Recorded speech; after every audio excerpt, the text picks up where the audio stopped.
Bienvenidos a la Torre de las Mil Novelas, el refugio secreto donde las historias cobran vida y los destinos se reescriben. Aquí no solo contamos cuentos, los vivimos. ¿Alguna vez has deseado volver atrás en el tiempo para cambiarlo todo? ¿Para recuperar lo que perdiste o vengarte de los que te hicieron daño?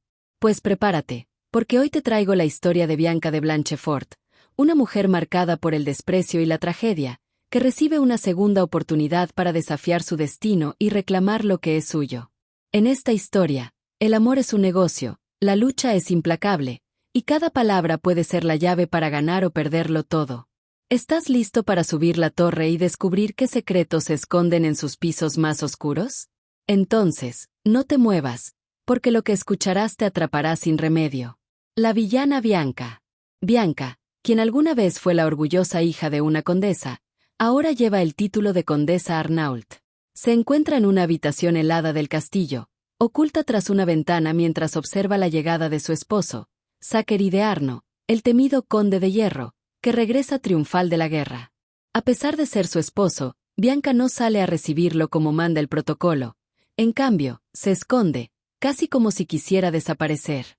Zachary fue un hombre que se forjó a sí mismo, escalando desde un linaje menor hasta convertirse en noble por mérito propio. Se casaron cuando él tenía 20 años y ella apenas 7, una unión más política que emocional. Durante años, él estuvo siempre ausente, inmerso en guerras, mientras Bianca crecía sola en un castillo que nunca se sintió suyo. Ahora que Zachary ha vuelto, Bianca apenas lo reconoce. Él ya no es el joven que recordaba, sino un hombre de presencia imponente y fría serenidad. Su breve cruce de miradas la desarma por completo. Hay miedo, nervios, e incluso un atisbo de algo que no puede nombrar.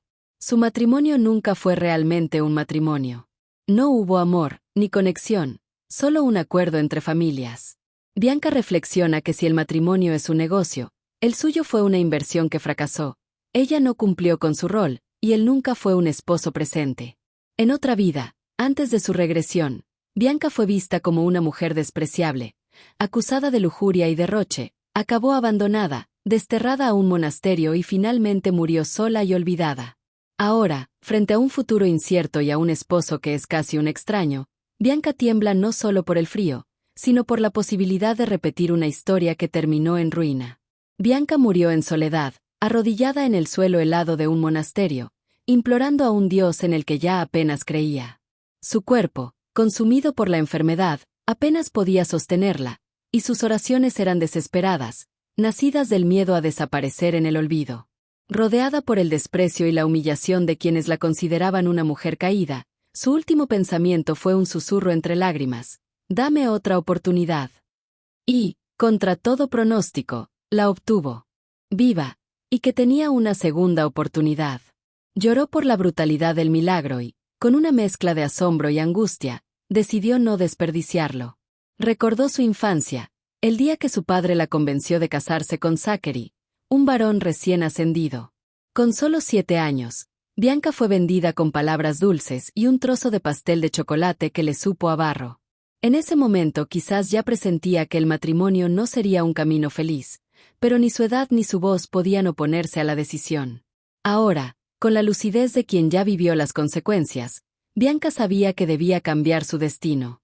Sabía que no podía permitirse caer otra vez, que el amor, si llegaba, no bastaba para sobrevivir en un mundo que trataba el matrimonio como una transacción. Y aunque aún no comprendía por qué se le había concedido otra vida, una cosa era segura: no pensaba volver a arrastrarse hacia la muerte sin luchar. Bianca fue entregada en matrimonio a Zachary de Arno cuando tenía apenas 7 años. Para ella, aquel joven de 20 era intimidante, frío, y casi fantasmal.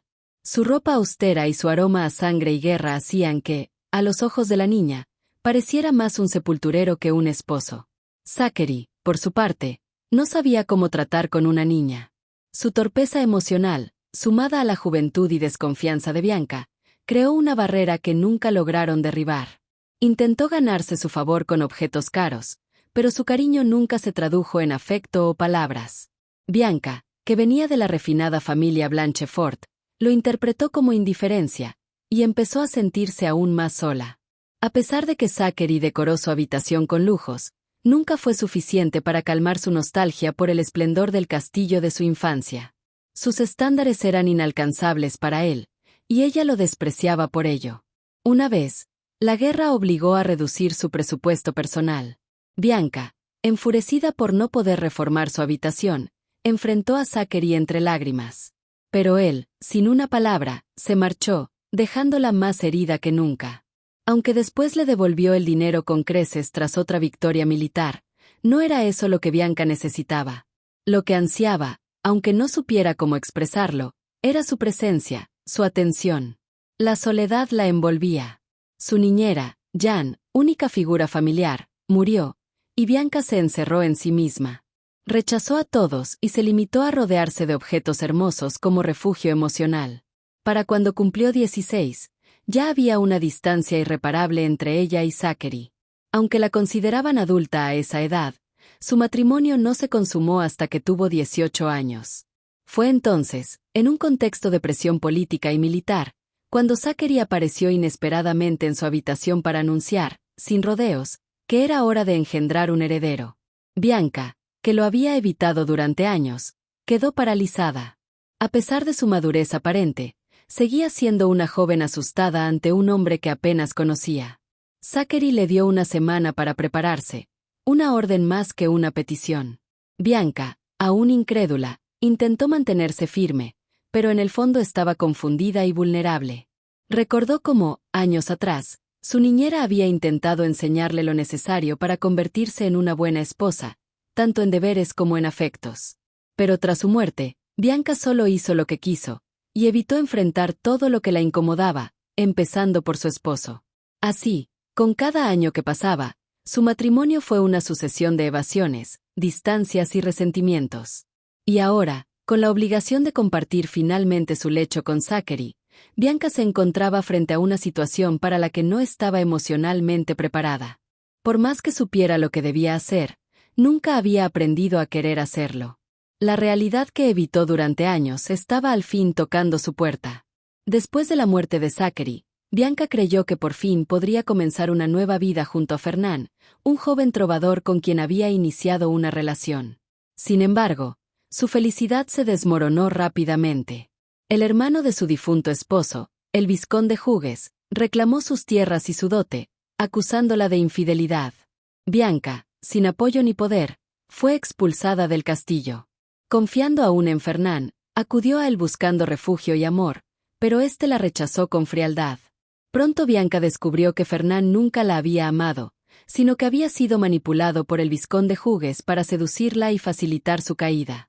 Humillada y traicionada, Bianca perdió todo: bienes, estatus, amor y dignidad.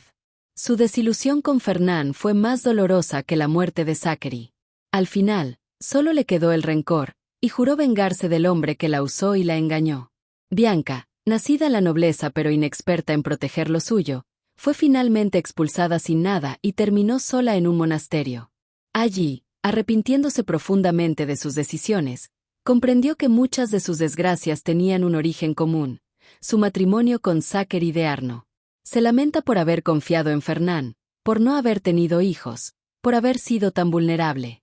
Sin embargo, en lugar de dejarse consumir por el dolor, toma una decisión firme: vivir esta nueva oportunidad con inteligencia y estrategia. Aunque no sabe cómo ha regresado al pasado, agradece haberlo hecho a los 16 años, cuando aún está a tiempo de cambiar su destino.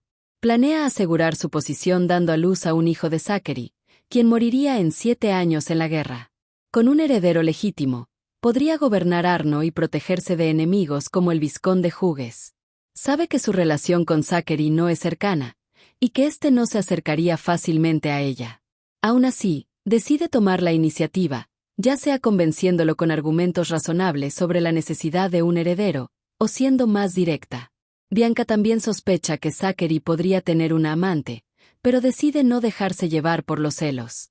Lo importante es su supervivencia, su dote y su plan de venganza. Comprende que su matrimonio siempre fue un arreglo político, pero ahora está decidida a usarlo a su favor. El hijo de Zachary sería su capital, su protección frente a los abusos que sufrió en su otra vida. Cree que Fernán fue utilizado para destruirla desde el principio, como parte de una conspiración del vizconde Hughes para quedarse con Arno y Blanchefort. Con este nuevo conocimiento, Bianca se promete a sí misma que no permitirá que la humillen nuevamente. Planea vengarse de quienes la traicionaron, pero antes, necesita consolidar su lugar como futura madre del heredero de Arno.